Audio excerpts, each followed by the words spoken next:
Hello everyone, welcome to another video. In this video, I'm going to show you how to create Wix product categories. However, if you don't have a Wix account already, make sure to check the link in the video description below, which will show you how to sign up.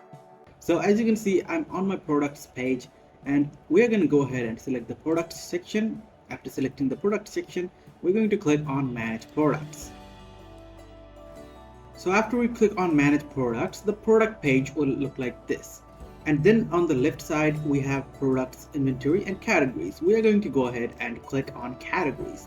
As you can see, I have 9 products and 3 categories already.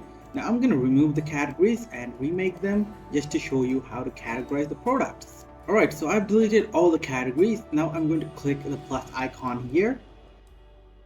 And then I'm going to write the name. From here, I'm going to add the products.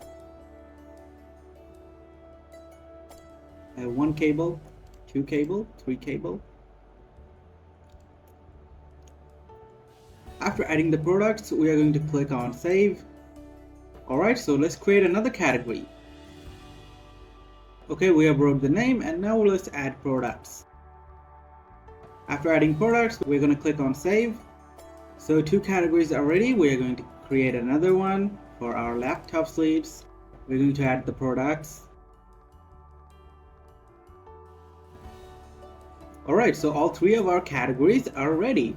Now we are going to close this window. We're going to go to preview. So as you can see, on the first page we have all the products here. However, if we want to go to specific categories, as you can see on the left side, we have cables, laptop sleeves and phone cases. So let's go to laptop sleeves just to check that our categories are working properly. As you can see, after clicking laptop sleeves, all of my laptop sleeves are being shown right here. So guys, that's how you can create product categories in Wix. If you found this video helpful, then please do leave a thumbs up and subscribe to our channel for more helpful videos like these.